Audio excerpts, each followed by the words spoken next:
melihat kebeningan sorot mata anak-anak, ya terkadang kita iri betapa dalam pandangan mereka. Tak terkandung sedikit pun dosa. Pandangan yang masih suci dan menjadi tanggung jawab ayahanda dan ibunya untuk menjaga kesucian pandangan mata mereka. Ya, membandingkan dengan diri yang berlumur dosa tiap detik, tiap masa, salah satunya melalui pintu pandangan mata. Terutama pandangan kepada lawan jenis yang susah terkendali dan juga susah untuk dijaga. Betapa dahsyatnya pengaruh pandangan mata ini sehingga para ulama merasa perlu memberikan nasihat terus-menerus kepada umat agar selamat dari dosa mata. Teman-teman, saya mencoba memaparkan bahaya pandangan mata yang tak terjaga. Berikut solusinya, semoga menjadi nasihat bagi diri sendiri. Bahaya pandangan mata yang tak terjaga.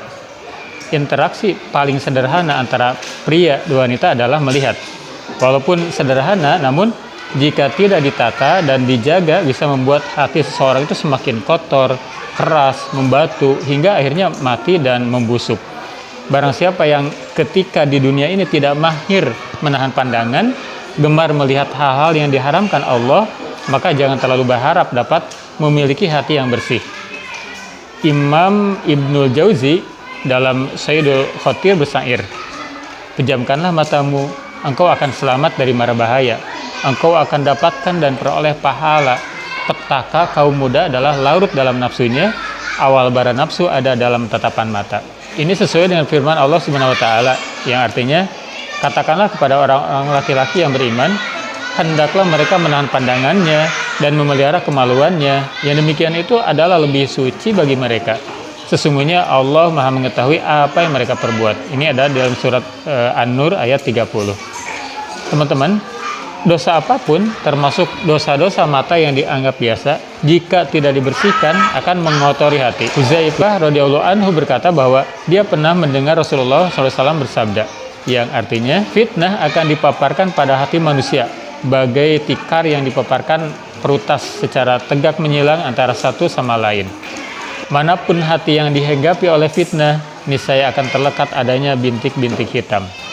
Begitu juga manapun hati yang tidak dihinggapinya, maka akan terlekat padanya bintik-bintik putih. Sehingga hati itu tersebut terbagi menjadi dua. Sebagian menjadi putih bagaikan batu licin yang tidak lagi terkena bahaya fitnah selama langit dan bumi masih ada. Sedangkan sebagian yang lain menjadi hitam keabu-abuan seperti bekas tembaga berkarat, tidak menyuruh kebaikan dan tidak pula melarang kemungkaran, kecuali sesuatu yang disukai oleh hawa nafsunya. Ini hadis diriwayatkan oleh Muslim. Sebagian orang berkata, kalau iman kuat, tidak mengapa melihat aurat wanita. Yang porno bukan terletak pada apa yang kau lihat, namun pada isi kepalamu. Ucapan ini sungguh berbahaya ya. Suatu ketika Asma bin Abu Bakar masuk ke rumah Nabi SAW dengan menggunakan pakaian yang tipis, maka Rasulullah berpaling daripadanya, padahal adakah yang imannya lebih kuat dari Rasulullah? Dan beliau berkata, "Hai Asma, sesungguhnya jika seorang wanita telah menginjak dewasa dan sudah haid, maka tak boleh terlihat dari tubuhnya kecuali ini dan ini." Sambil beliau menunjuk muka dan telapak tangannya. Hadis riwayat Abu Daud. Nah, sekarang bagaimana etika menjaga pandangan? Nah, jadi memandang aurat tetaplah haram walaupun tanpa syahwat. Sementara selain aurat baru haram dipandang jika disertai dengan syahwat. Al-Fadl Ibnu Abbas pernah berboncengan dengan Rasulullah SAW. Kemudian datanglah seorang wanita Khatsamiyah untuk meminta pendapat. Al-Fadl lalu memandang wanita itu dan wanita itu pun memandangnya. Rasulullah SAW memalingkan wajah Al-Fadl dari wanita tersebut. Ini hadis diriwayatkan oleh Abu Daud. Di dalam riwayat lain, maka Rasulullah SAW memegang Al-Fadl lalu memalingkan wajah Al-Fadl ke arah yang lain. Dalam riwayat dari Ali bin Abi Thalib radhiyallahu anhu ditambahkan keterangan bahwa Abbas radhiyallahu anhu kemudian bertanya kepada Rasulullah SAW, "Ya Rasulullah, mengapa engkau memalingkan leher sepupumu?" Rasulullah menjawab, "Karena aku melihat seorang pemuda dan seorang pemudi yang tidak aman dari gangguan setan." Ya, sebenarnya bukan hanya mengumbar pandangan terhadap lawan jenisnya yang harus dihindari, melainkan juga orang yang matanya selalu melihat dunia ini, melihat dan berpanjang angan-angan terhadap sesuatu yang tidak ia miliki.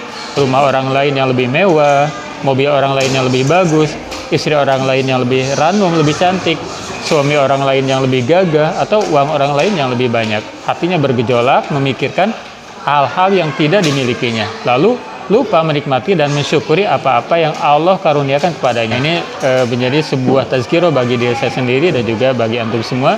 Semoga bermanfaat. Assalamualaikum warahmatullahi wabarakatuh.